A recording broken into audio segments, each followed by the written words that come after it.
The day my childhood friend moved in. He was as quiet as a rainstorm.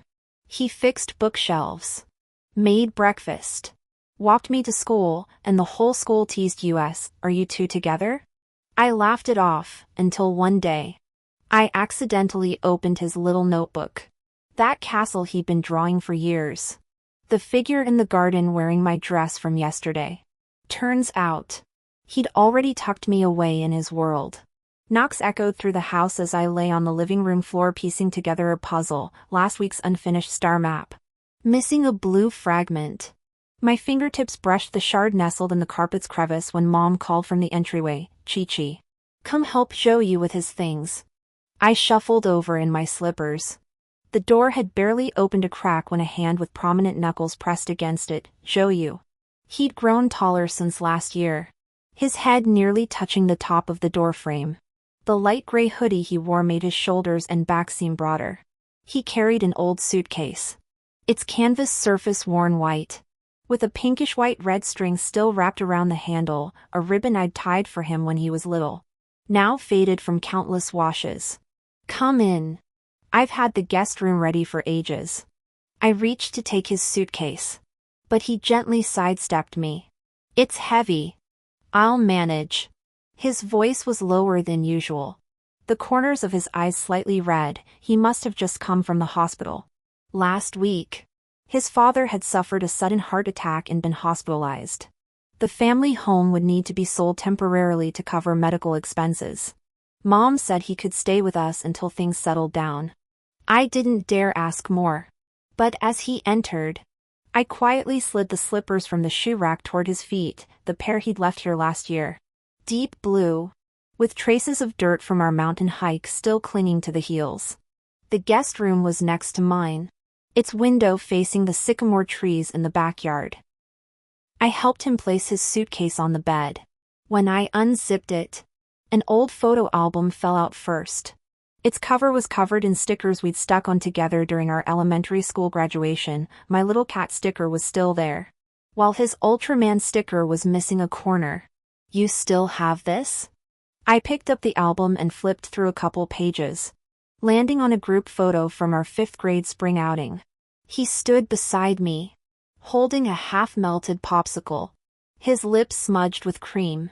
Joe crouched down to gather his things, his fingertips pausing on the album, scared I'd lose it. He fished a small wooden box from the bottom of the trunk. Inside was a crooked carving, a rabbit he'd whittled with a craft knife during middle school. One ear was missing. He'd gotten upset when it broke, sulking for days about making a new one. He never did. "Your craftsmanship still hasn't improved." I chuckled, placing the box back inside before turning to help him lay out the bedsheets. He grabbed my wrist. His palm felt slightly cool, his fingertips bearing thin calluses, likely from helping move things around the hospital lately. "I can handle it," I said.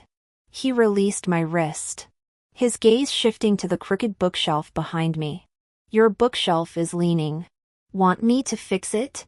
Only then did I recall the bookshelf had tilted when I moved it yesterday, causing books from the top shelf to keep falling. "No need to trouble yourself. I'll have my dad." Before I could finish, Joe had already pulled a screwdriver from his toolbox and was climbing a stool to reach the top. Standing on the stool, he towered over me. Sunlight streamed through the window, catching the tips of his hair and making them shimmer with a soft golden glow. When I handed him the wrench, I accidentally brushed his wrist. His movement paused, and when he looked down at me, his eyes seemed to hold something I couldn't quite read. I only noticed his ears turning slightly red. After fixing the bookshelf, I went to the kitchen to pour him a cup of warm water. When I returned, I saw him sitting at the desk, holding a notebook, his pen tip drawing something on the paper. I leaned in to look, but he swiftly closed the notebook and tucked it into his backpack. "Nothing," he said. "Just doodling." Just like when we were kids, still hiding his drawings. I handed him the cup without asking more. He'd always loved sketching strange things in notebooks, sometimes spaceships, sometimes forests. I was used to it. At dinner, Mom specially made Joey's favorite cola chicken wings. He sat quietly across from me, always pushing the wings toward my bowl with his chopsticks while eating only the greens beside them. Mom smiled and said, "Joe, you don't just keep serving Chi-Chi. Eat some yourself." He hummed in acknowledgement. Yet the next time he served food, he still glanced at my bowl first, making sure it was nearly empty before pushing the wings over. That night, as I worked on my homework in my room, I heard the rustle of pages turning from the guest room next door. I recalled how he'd moved in today. His suitcase held few clothes but was packed with stacks of workbooks. His grades had always been excellent, even after his family's troubles. He hadn't fallen behind. I pulled 2 new notebooks from my drawer, intending to bring them to him tomorrow. Just as I reached the door, a soft sigh drifted out from inside. I didn't knock. I turned and went back to my room. Moonlight streamed through the window, falling on the puzzle pieces scattered across my desk. That blue fragment still lay beside them. I remembered catching a glimpse of it when Joey closed his notebook earlier, a tiny castle with stars painted on its roof. I wondered what new drawing he was planning. Back then, I hadn't realized that within that castle, a place reserved just for me had long been hidden. When the alarm rang for the 3rd time, I finally dragged myself out of bed, rubbing my eyes as I headed toward the living room. Just as I turned the corner of the hallway, I saw the kitchen light on. Joe Yu, wearing my dad's old gray apron, stood at the stove frying eggs. Sunlight streamed diagonally through the window, falling on his wrist and revealing a small, faint red scar from when he helped me fix the bookshelf yesterday and got cut by a screw. He'd said it was fine, and I hadn't had time to put a band-aid on it yet. Awake? Finish brushing your teeth and you can eat. He glanced back at me, tapping the spatula lightly against the pan's edge. The aroma of fried eggs wafted over, the edges crisped to perfection, just how I liked them. I noticed a band-aid on his left index finger. Not the cartoon-patterned kind we usually used at home. He must have dug it out of his suitcase himself. The edges were peeling up, not stuck on properly. "How's your hand?" I walked over, reaching to touch his finger, but he pulled back slightly. "It's fine. Just a little scratch." He scooped the fried egg onto a plate, then ladled a spoonful of congee from the pot and placed it in front of me. "Eat quickly, or you'll be late for school." Our house wasn't far from school, and I usually walked. Today, Joe Yu pushed out his black bicycle, my backpack still hanging from the handlebars. "I'll give you a ride." He placed my backpack in the basket with movements as natural as if he'd done it 1,000 times, back when we were kids. He'd often take me on his bike to buy popsicles. He wasn't even as tall as me then, pedaling with a wobbly sway that always made me grip his shirt hem.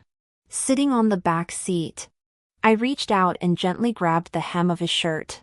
The fabric was last year's style, worn soft from washing. The wind carried the warmth of spring, rustling the leaves of the sycamore trees. He rode steadily, dodging pebbles on the road and warning me of potholes ahead, telling me to hold on tight.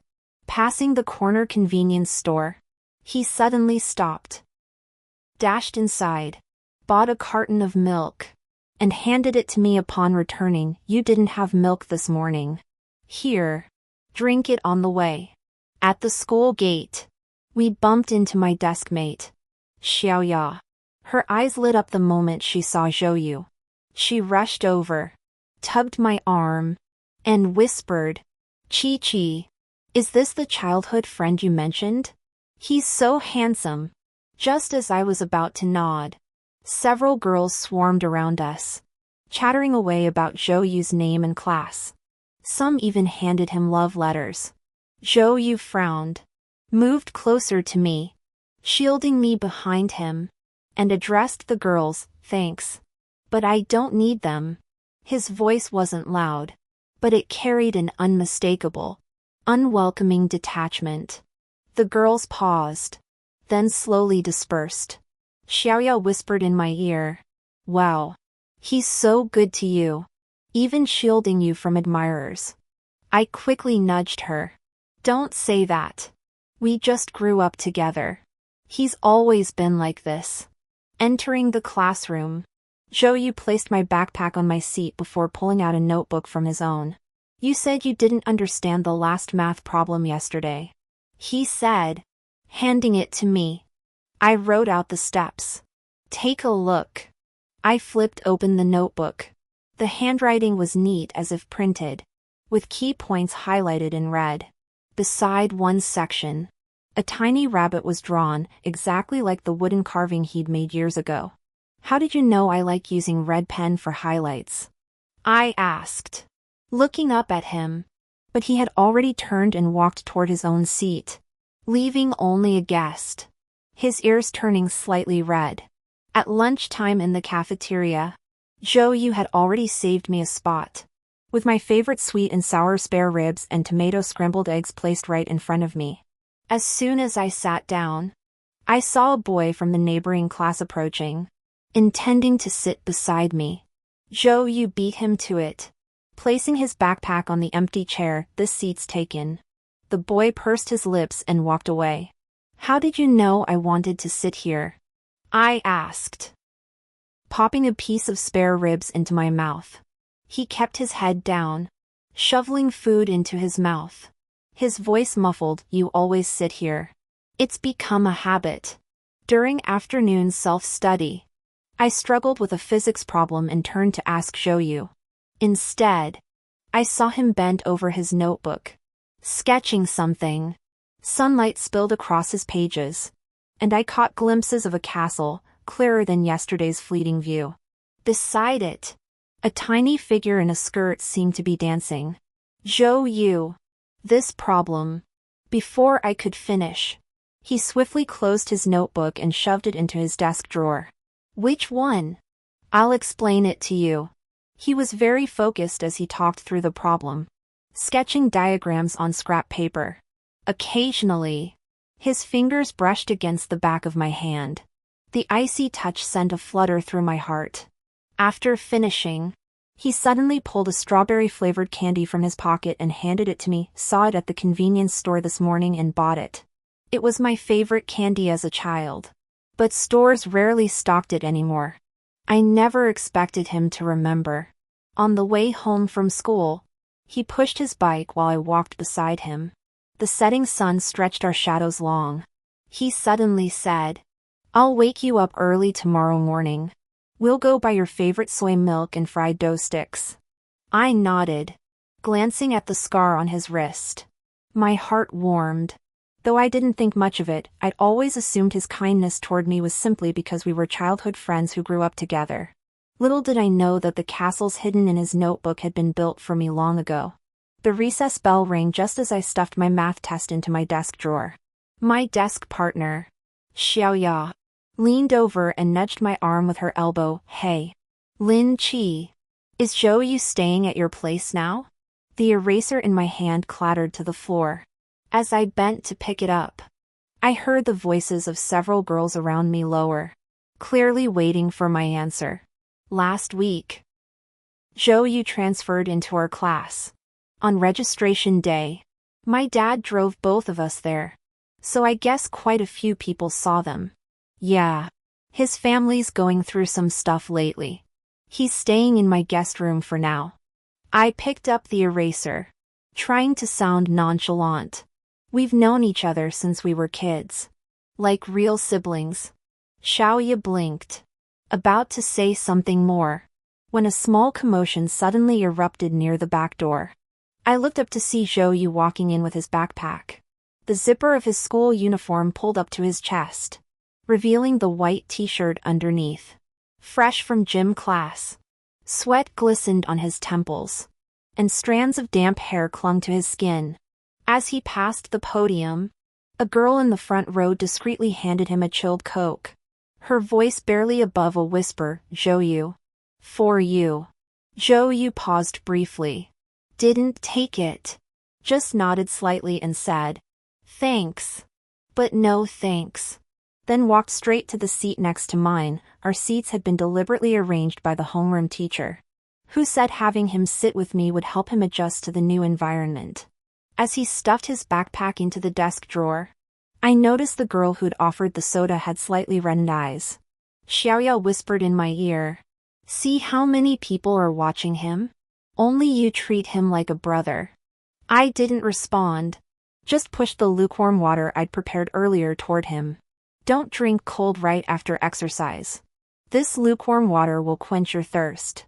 Yu picked up the cup, his fingertips brushing my hand. They still felt a bit cool, probably from the breeze on the playground. "Thanks." As he tilted his head back to drink, I caught sight of a tiny mole on his neck. How had I never noticed it before? During lunch break, I dozed off with my head on the desk, half asleep. I felt someone tug my slipping jacket back up. Opening my eyes, I saw Yu leaning over me, holding my math error notebook with red pen highlights on common mistakes. "Awake?" He slid the notebook toward me. "Saw you had quite a few errors earlier. Marked some key points, take a look." I rubbed my eyes, about to say thanks, when a boy from the back row suddenly leaned forward, grinning. "Yu, you're way too nice to Lin Chi. You like her, don't you?" His words made the few awake classmates around us burst into laughter. My cheeks instantly flushed hot. I waved my hands hurriedly. "Stop talking nonsense. We're childhood friends. Isn't it normal for him to be nice to me?" Yu didn't respond. He just picked up his pen, scribbled something on a scrap of paper, and slid it over to the boy. It read, "Shut up. She just woke up." The boy stuck out his tongue and stopped joking, but I could feel the probing stares around me, making me squirm. On the way home after school, Yu helped carry my heavy backpack filled with weekend workbooks.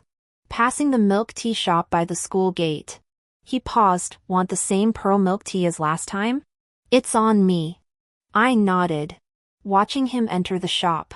While waiting in line, the girl ahead kept stealing glances at him and even tried to take a photo with her phone, but he discreetly avoided her. Sipping our bubble tea on the walk home, I couldn't help asking, "You're new to the class. Do you think everyone's acting a bit strange? They keep staring at you." Yu chewed on his straw and glanced at me. "It's fine. I'm used to it." He paused, then suddenly added, "They were just joking earlier. Don't take it to heart." I hummed in response, but a vague, indescribable feeling stirred inside me, even though I'd always insisted we were just friends. Why did I feel a flutter of nervousness when I heard others say he liked me? Back home, rummaging through my desk drawer for a pen, I accidentally bumped into that little wooden box I'd seen before. Opening it, I found not only the crooked rabbit carving but also a small sketch inside. It depicted half a castle's outline, with a tiny figure beside it. The hairstyle suggested a girl, holding a cup of milk tea. I stared at the sketch for a long time, assuming it was just something Yu had doodled, and casually stuffed it back into the box. Little did I know then that the little figure holding the milk tea had been drawn to resemble me from the very beginning. Right after afternoon recess ended, I was carrying my homework notebook back to class when Zhang Xiaoxiao grabbed my arm at the doorway. She leaned in, her eyes sparkling with unmistakable curiosity. "Chi-Chi, do you and Yu live together? I saw him walk through the school gate with you this morning." Several other girls gathered around, chattering excitedly. Yeah. I saw Yu carrying your backpack yesterday too. He's never that nice to anyone else. And last month during the midterms, when he got first place in the grade, you went to ask him for help with a problem. He actually smiled. I've never seen him smile at anyone before. The homework notebooks in my hands nearly slipped away. I clutched them tightly, my face flushing slightly. "Stop speculating. His family has some issues lately, so he's staying at my place temporarily. We're just childhood friends who grew up together. Nothing more." I'd repeated this explanation at least 5 times since Zhou moved in. Ever since. The school had been buzzing with all sorts of rumors. He was already a standout, standing at 6 feet 1 inch, consistently topping the class rankings, and rarely chatting with others. Yet he seemed to treat me differently, which naturally sparked rumors. Seriously? Just childhood friends? Zhang Xiaoxiao persisted, nudging my arm. But the way Zhou looks at you, it's different from how he looks at others. What's different? I cut her off quickly. Instinctively glancing toward the back of the classroom, Zhou was sitting at his desk, holding a book, seemingly unaware of the commotion over here. But the moment I looked over, he lifted his head, and our eyes met. My heart skipped a beat. I quickly turned away, grabbed Zhang Xiaoxiao's arm, and pulled her toward my seat. Class was about to start. Let's not talk about this. Back at my seat, my heart was still racing. My fingers absent-mindedly picked at the edge of my homework notebook. Suddenly, a hand with clearly defined knuckles reached over and placed a bottle of strawberry-flavored milk on the corner of my desk, my favorite flavor. I'd forgotten to bring it this morning in my rush, and I never expected Zhou to remember. Just finished running laps. Needed a drink. His voice was soft, right by my ear, carrying a faint minty scent, probably from chewing gum. I looked up at him, but he'd already turned away, sitting with his back straight as if nothing had happened. Only the faint blush on his ears gave away that he'd likely overheard our earlier conversation. The class bell rang. The math teacher walked in carrying test papers, announcing a pop quiz. As I rummaged through my backpack for a pen, I realized I'd left my pencil case at home. Panic made my palms sweat. Just then, a sharpened 2B pencil was handed to me from beside me. A strip of clear tape was wrapped around the barrel, the method I'd taught him before, so it wouldn't dig into his hand when he held it. Use mine. Zhou didn't turn around. His voice lowered just enough for my ears alone. I took the pencil, my fingertips brushing his cool hand, a touch that instantly calmed me. After the test, the teacher had us grade each other's papers. Looking at Zhou's nearly perfect answers, I couldn't help but tease. You're too good.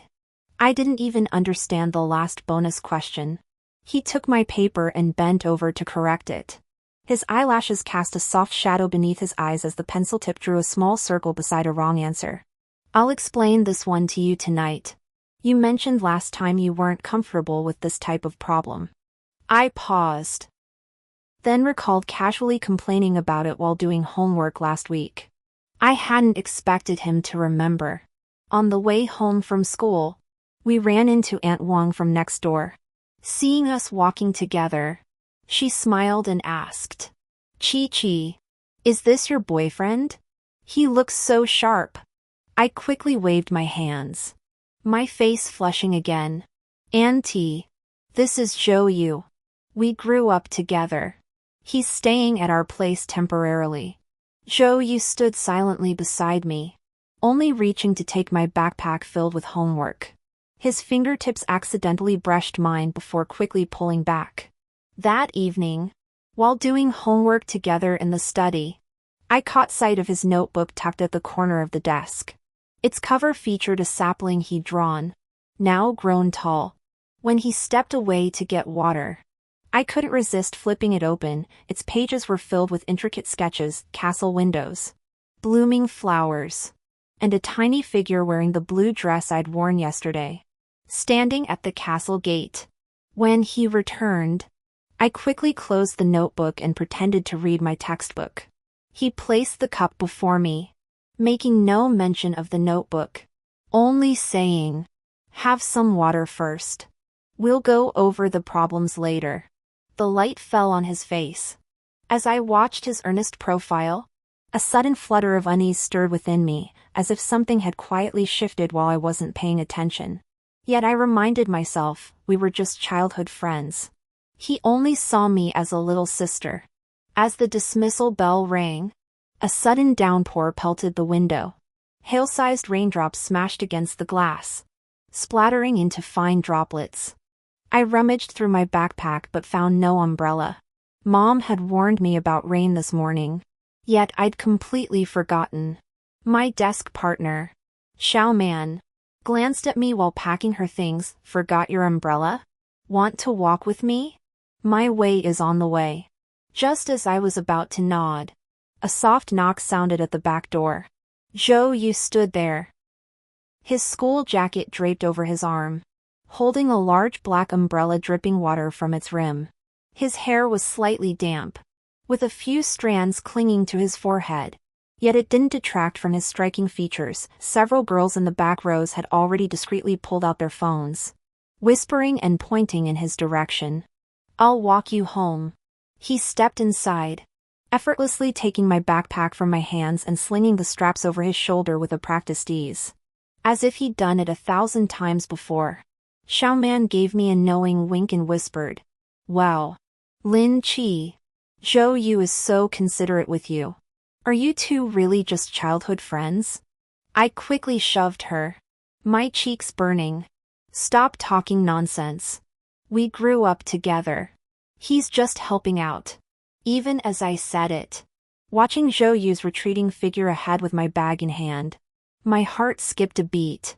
Lately, he'd been like this, remembering pens I'd forgotten, wiping the blackboard before my turn on duty, even knowing my dislike for cilantro better than I did myself. Stepping out of the building, Zhou Yu tilted the umbrella toward me, leaving his own shoulder quickly drenched. Move over a bit. The umbrella's big enough. I reached to push it back toward him, but he held my hand steady. It's fine. I don't mind getting wet. He looked down at me, his eyes brighter than usual. If you catch a cold, Auntie will worry again. We ran into a boy from the neighboring class who stopped us. Zhou Yu, heard you're staying at Lin Qi's place now? Are you two together? Several classmates around him joined in the teasing. I quickly waved my hands. No. His family has some things going on lately, so he's staying at my place temporarily. We're just regular friends. Zhou Yu didn't speak, but pulled me closer behind him. His gaze turned slightly colder as he addressed the boy. Stop guessing. Head home. It's pouring. His tone wasn't harsh, but carried an undeniable authority. The boy froze for a moment before shuffling away awkwardly. I watched his profile and murmured, "You didn't have to do that. They were just joking. It wasn't funny." He looked down at me. The space under the umbrella was small, and I could clearly smell the faint scent of soap pods on his skin, mingled with the dampness of the rain. Unusually distinct. Don't keep explaining yourself to others. If you don't want to talk about it, don't. When we got home, Mom had already prepared dinner. Seeing us soaked through, she quickly grabbed towels to wipe our faces. Zhou Yu placed his backpack on the entryway cabinet, then turned to help Mom carry dishes from the kitchen. I followed him in and watched as he skillfully picked up my bowl and scooped half a bowl of rice into it. I always ate just that much, and he remembered it better than my own mother. After dinner, I did homework in my room when the desk lamp suddenly flickered twice and went out. I fiddled with it for ages but couldn't fix it. Just as I was about to call Dad, a knock sounded at the door. Is that you? The light's out? Zhou Yu's voice came through the door, still carrying the faint scent of freshly washed skin.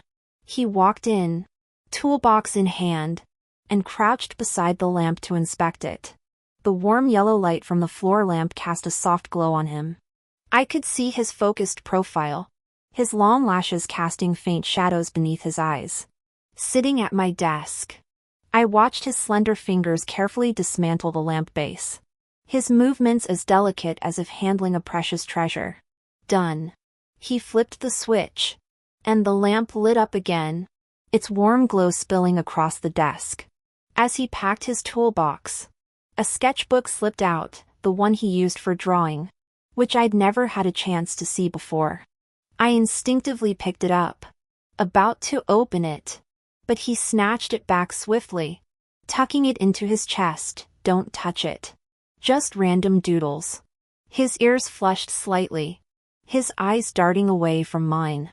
I'll go back to my room. You should start your homework soon. After he left, I stared blankly at the desk lamp.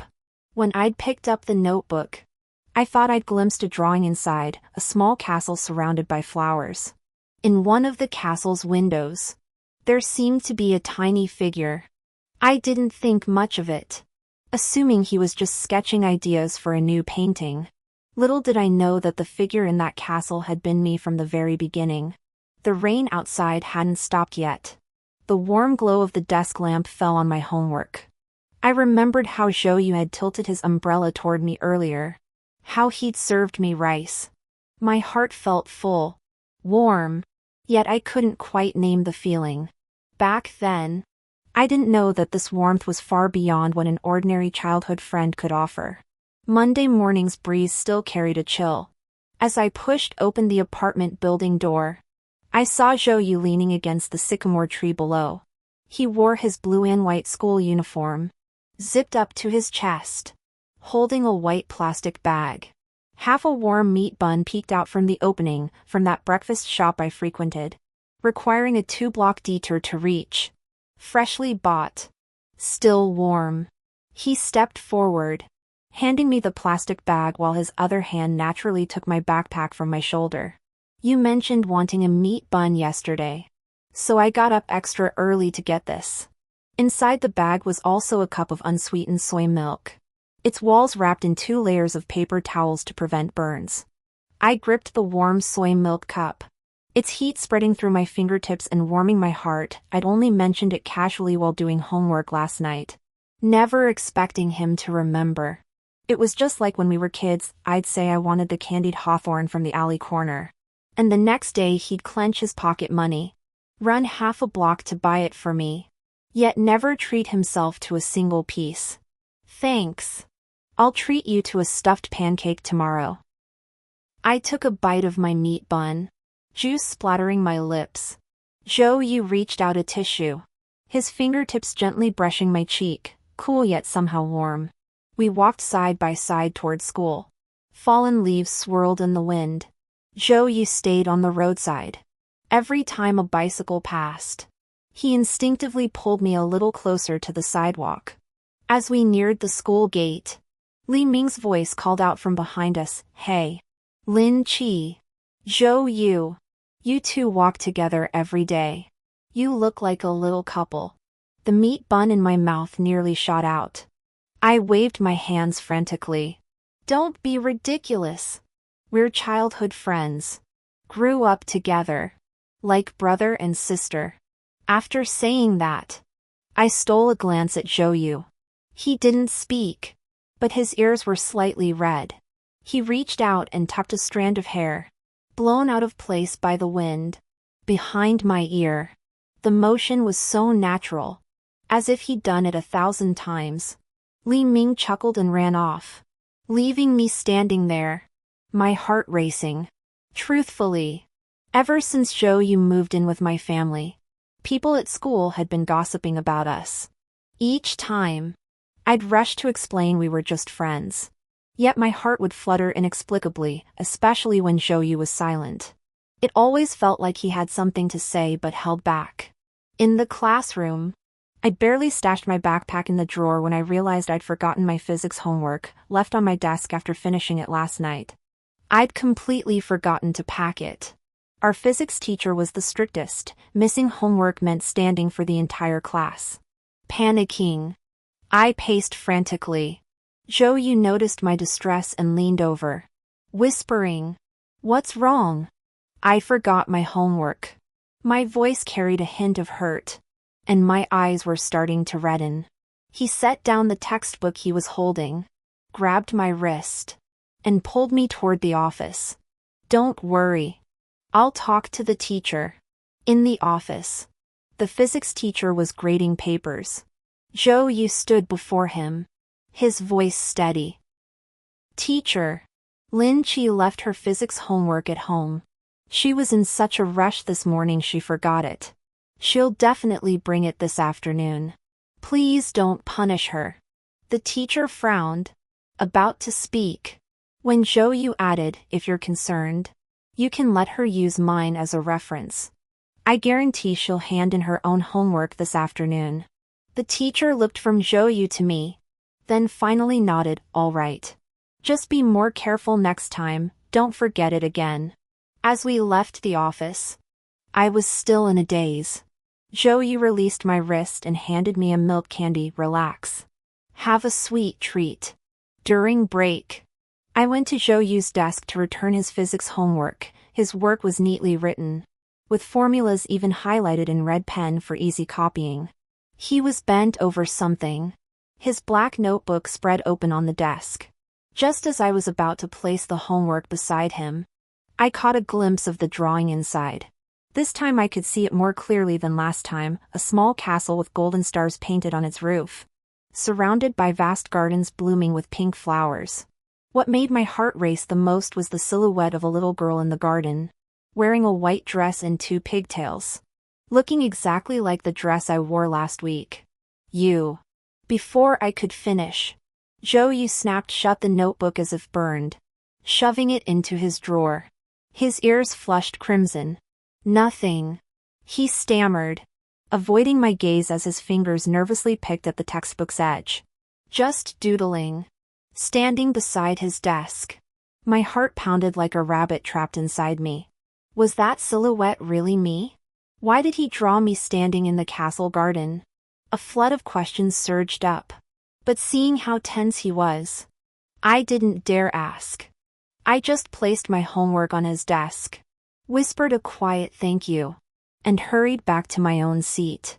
For the entire class period, I couldn't focus on what the teacher was saying. My mind was filled with that castle and the silhouette of the girl. How many thoughts about me, unknown to me, were hidden in Zhou's notebook? Did the castle he drew hold some special meaning? After school, Zhou helped me carry my backpack as usual. We barely spoke on the way home. The setting sun stretched our shadows long, side by side, almost as if they were connected. I touched the milk candy in my pocket. He'd given it to me that morning, and I hadn't brought myself to eat it yet. The wrapper crumpled in my hand. At the building entrance, he handed me my bag and suddenly asked, I'm buying meat buns again tomorrow morning. Want to? I paused, then nodded. He smiled, turned toward the guest room, and the setting sun bathed him in a golden glow. Standing below, watching his retreating figure, my heart suddenly felt a little sweet. Perhaps the secret in that notebook wasn't as distant as I'd imagined. Perhaps the words he kept hidden in his heart would soon be told to me. The whistle for the sports meet had barely sounded when my palms, clutching the number bib, were already drenched in sweat. I'd signed up for the 800 meters as a last-minute replacement for a classmate. Standing on the starting line, seeing the girl beside me who towered half a head above me, my calves trembled. Suddenly, someone tapped my shoulder from behind. It was Zhou, holding a bottle of glucose drink with the cap twisted off. He pinched the cap between his fingertips, keeping the bottle mouth spotless. Take a couple sips first. Replenish your energy. His voice was deeper than usual. His gaze swept over the sweat on my hairline, and he reached out to tuck a stray strand behind my ear. His fingertip brushed my earlobe, sending a chill through me. He seemed to notice. Pausing briefly before picking up my race number to pin it to my back, the safety pin pierced the school uniform fabric lightly. His fingers steadying the edge of the number. Careful not to prick me. If you can't keep up, slow down. Don't push yourself. He stepped back to the track's edge, still holding a white towel, the one I'd left at home that morning. I hadn't noticed when he'd brought it. The cheers from classmates grew louder. Someone shouted, Zhou, you're so nervous, why not run for Lin Chi instead? He didn't argue, just stared at me. The intensity in his eyes made my heart skip a beat. The whistle blew again, and I surged forward with the crowd. Wind rushed into my collar. As I rounded the bend, my peripheral vision kept catching glimpses of Zhou by the track, unlike the others. He wasn't standing still. He was pacing my stride, gripping the towel so tightly it seemed he was exerting more force than I was. By the third lap, my stamina completely gave out. My breath grew ragged.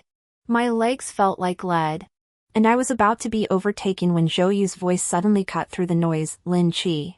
Look at me. Just hold on a little longer. I lifted my head toward him. He stood not far from the finish line, arms slightly outstretched, sunlight bathing him, as if he were bathed in a halo. Somehow, strength surged through me. I clenched my fists and sprinted forward. The instant I crossed the finish line, my whole body lurched forward, only to be caught by a pair of strong arms. Zhou. His heart was pounding rapidly, the vibrations from his chest transmitting through his uniform, making my ears tingle. Slow down. Don't rush. He supported my arm, gently pressing a towel to my face as if afraid of breaking me. Classmates gathered around. Someone teased. Zhou, you're more nervous than Lin Qi, your face is pale. He said nothing, just crouched down to massage my calf. His fingertips pressed precisely on the sore spots, applying just the right amount of pressure, the technique he'd learned when I'd strained myself during sports before. You two are way too in sync. Who'd believe you're just childhood friends? A girl's teasing voice drifted over. I quickly turned my face away, pretending to watch the clouds. But I could feel Zhou's movements slow as he massaged my leg, his ears turning slightly red. We grew up together. It's normal for us to look out for each other, I explained stiffly, though my heart skipped a beat.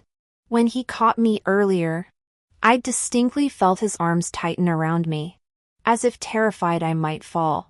During the break, Zhou went to buy me water, telling me to wait under the shade.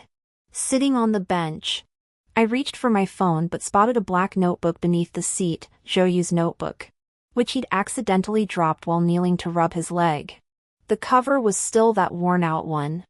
I picked it up, and the moment my fingertips touched it, I couldn't resist flipping it open. After a few seconds of hesitation, I gently turned a page. Inside, there were no words, only drawings. At the top was a castle with white spires and blue windows, surrounded by flowers like a garden. Turning to the next page, a silhouette of a girl appeared in one of the castle's windows. She had a ponytail and wore a school uniform, looking just like me. Beside it was a line of tiny, faint pencil writing. Leaning closer, I made out the words, "My moonlight." My heart suddenly pounded, and the notebook nearly slipped from my hands. So the castle in his notebook wasn't just any castle, it was my castle. I quickly closed the notebook and tucked it behind my back, just as I saw Zhou walking over with water, holding an extra ice cream cone, my favorite strawberry flavor. I saw you drop your notebook earlier. I handed it to him, avoiding his eyes, my voice trembling slightly. He took the notebook and quickly stuffed it into his backpack, his fingertips shaking a little. Thank you. I thought I'd lost it.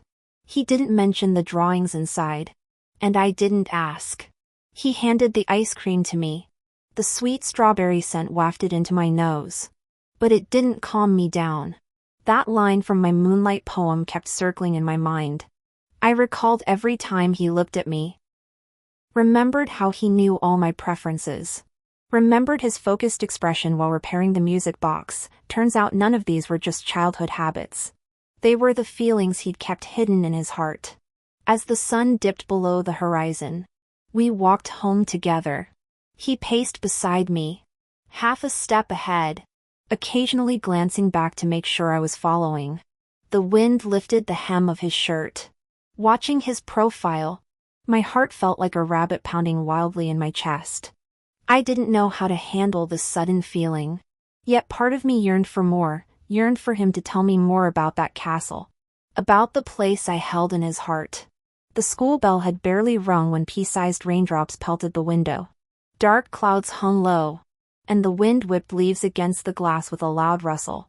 My gaze fell on the empty umbrella slot in my backpack, reminding me I'd left mine by the front door this morning. Before I left, you had warned me it would rain and reminded me to bring an umbrella. But my mind was consumed by the afternoon math test, and I'd forgotten all about it.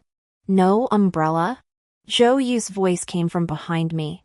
His movements packing his bag paused as he pulled a black umbrella from its side pocket. The handle still bore the blue string I'd tied around it last year, washed until it was slightly faded, but still intact. Let's go together. He handed the umbrella to me, slung his own backpack over his shoulder, and his fingertips brushed against my palm, carrying the coolness of having just held a pen. The classroom emptied until only the two of us remained. I stood at the doorway gripping the umbrella handle, watching him lock the classroom door. Rainwater had already overflowed the puddles on the playground, reflecting the shadow of the teaching building. He walked over and took the umbrella from me without hesitation. As he opened it, the frame clicked. The black canopy covered both of us perfectly. He deliberately tilted the umbrella toward my side, leaving his shoulder exposed. Before long, a small patch of his shoulder was soaked by the rain. The umbrella was askew. I reached to push it back, but he held my wrist steady. His palm was warm, a sensation I could feel even through the school uniform sleeve. It's fine. I don't mind getting wet. His voice mingled with the rain, muffled yet distinct. You caught a cold last time you got soaked. Coughing for a whole week. Forgotten? I froze. Then recalled last spring. It had been a rainy day like this. I'd run home without an umbrella. And that night, I came down with a fever. When you found out, he brought fever-reducing medicine to school the next day. He also gave me his thermos, filled with warm ginger tea. He never drank ginger tea himself, saying it was too pungent. Yet he remembered I needed warm drinks when sick. The rain grew heavier as we waded through puddles.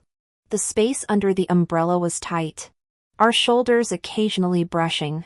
Each time, he'd immediately shift aside, yet simultaneously tilt the umbrella toward me, keeping the hem of my coat dry.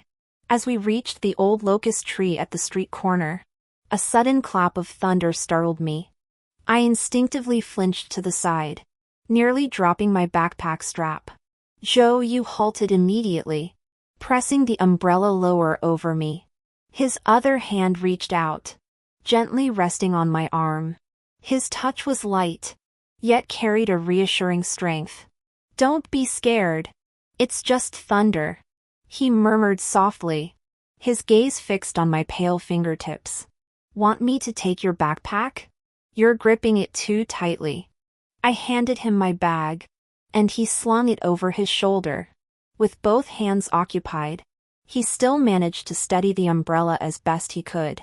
Passing a convenience store, he suddenly pulled me under its eaves. Wait here for 2 minutes. Before I could react, he dashed into the rain.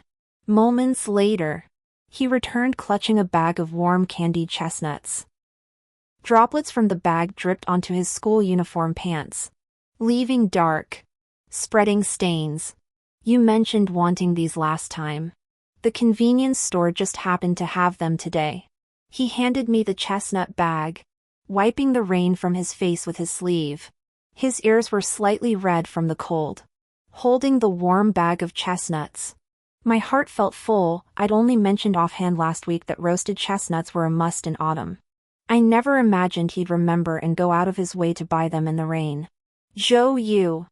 I bit into a chestnut shell, hesitating for a long time before finally asking, "What do you usually draw in your notebook?" His footsteps halted abruptly. The arm holding the umbrella stiffened slightly.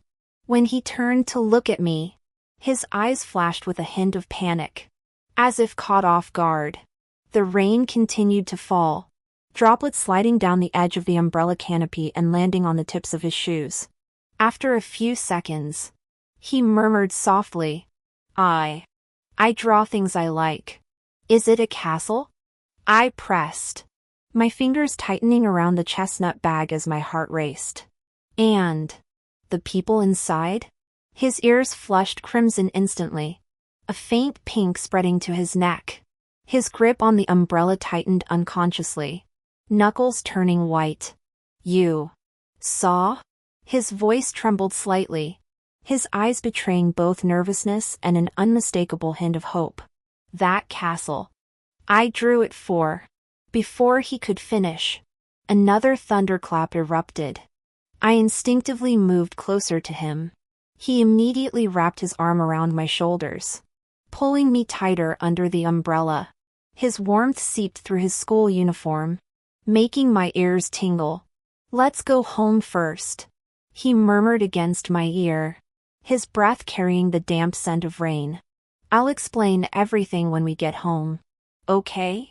I nodded and followed him forward. The space under the umbrella felt smaller, his arms still shielding my shoulders, never daring to let go. Rain continued to drum against the canopy. The scent of roasted chestnuts mingled with the rain air drifting toward us. I watched his shoulder exposed outside the umbrella. And suddenly, my heart felt calm, no matter what that castle held. I felt ready to hear him say the words I'd been waiting for so long. When we reached my doorstep, he folded the umbrella, shook off the water, and handed me my backpack, his fingertips brushing mine. Tomorrow, I'll wait for you to go to school together.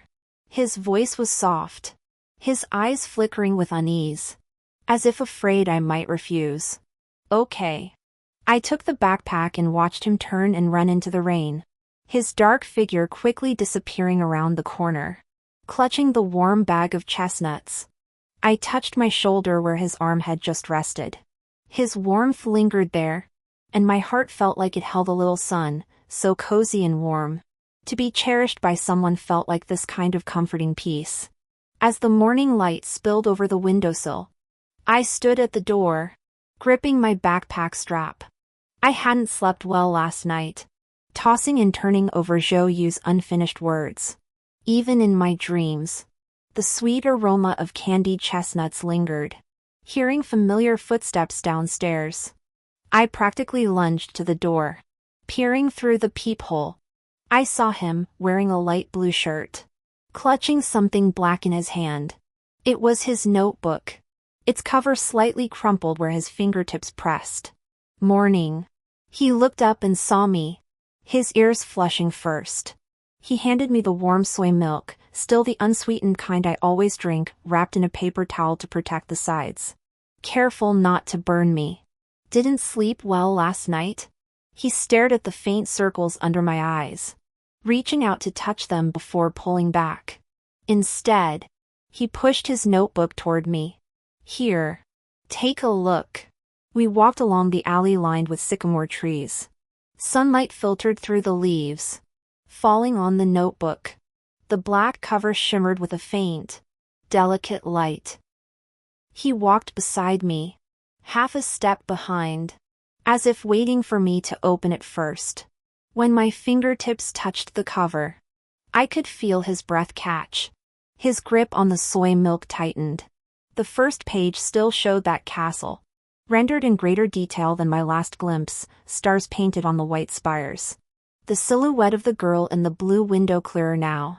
A small red ribbon tied in her ponytail, just like the style I always wore in elementary school. Turning to the next page, a garden had bloomed around the castle, filled with my favorite daisies. Hidden among the flowers was a tiny model airplane, the one I'd broken and he'd repaired back then. These. I drew them all for you. His voice came from beside me, slightly trembling. When I looked up, I saw him staring at his own shoe tips, his knuckles turning white. I started drawing them in middle school. Every time I thought of you, I'd add a stroke. Drawing the castle was to build you a place that wouldn't get wet in the rain. Drawing the garden was so you could see flowers every day.